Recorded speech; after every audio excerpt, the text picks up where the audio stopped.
Assalamualaikum warahmatullahi wabarakatuh.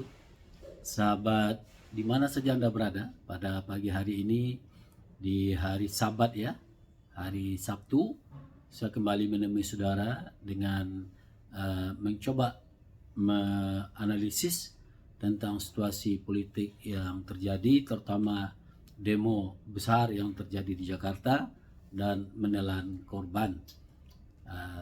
Sahabat semua, tentu kita harus melihat penyebab mengapa demo yang diikuti oleh massa yang luar biasa banyak, bahkan mahasiswa pun ikut terlibat. Yang paling menyedihkan kita adalah menelan korban peristiwa ini. Saya mencoba menganalisis ya, membaca pesan-pesan dari penyebab demo ini. Saya melihat penyebab yang memantik munculnya kemarahan masyarakat ini adalah kesenjangan ekonomi yang luar biasa antara pejabat eksekutif, legislatif, yudikatif dengan rakyat biasa. Kemarin kita tahu bagaimana para wakil menteri juga diangkat menjadi para komisaris di beberapa badan usaha milik negara atau BUMN. Kemudian anggota parlemen kita mau menaikkan gaji. Sementara masyarakat kita hari ini menurut World Bank, angka kemiskinan kita lebih dari 65%. Nah, faktor pemicunya menurut saya adalah angka kemiskinan ini. Masyarakat lapar, sementara eksekutif, legislatif berpoya-poya. Eksekutif sama sekali adalah bukan hanya menteri-menteri, tapi juga kepala daerah, apakah gubernur, bupati, wali kota. Nah, masyarakat melihat apa kelakuan-kelakuan politik, kelakuan-kelakuan gaya hidup para elit tersebut.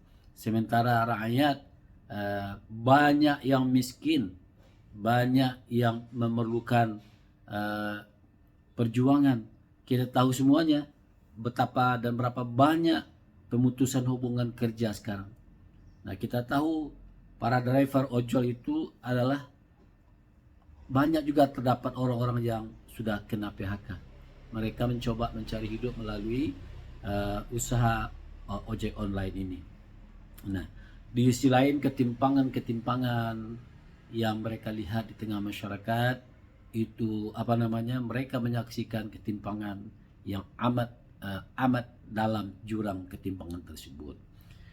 Nah, oleh karena itu saya menyarankan kepada pemerintah dalam hal ini Pak Prabowo, tolong perhatikan kebutuhan masyarakat ini.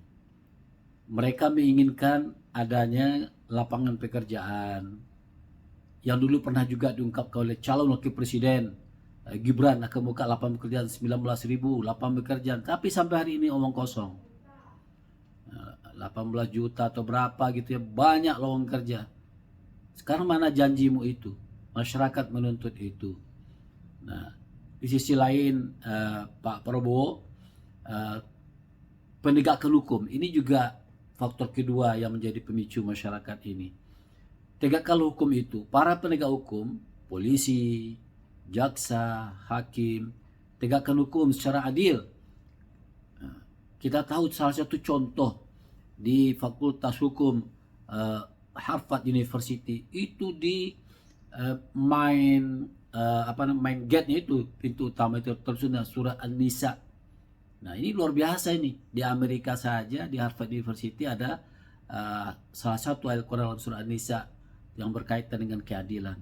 Nah, begitu pentingnya keadilan itu. Oleh karena itu, sahabat semuanya, kita minta kepada pemerintahan Prabowo, lakukan tugas Anda sebagai yang tertulis dalam pembukaan Undang-Undang 45, yaitu di alinea keempat, mensejahterakan rakyat, mencerdaskan kehidupan bangsa. Inilah penyebab utama menurut saya yang menjadi pemicu kemarahan masyarakat ini. Apakah Pak Prabowo mau seperti ini terus? Nah, ini mereka akan menuntut kepada Prabowo. mana janji-janjimu sebagai capres dulu. Dan setelah terpilih, mana actionnya? Jangan omong-omong terus, action dong atasi kemiskinan ini.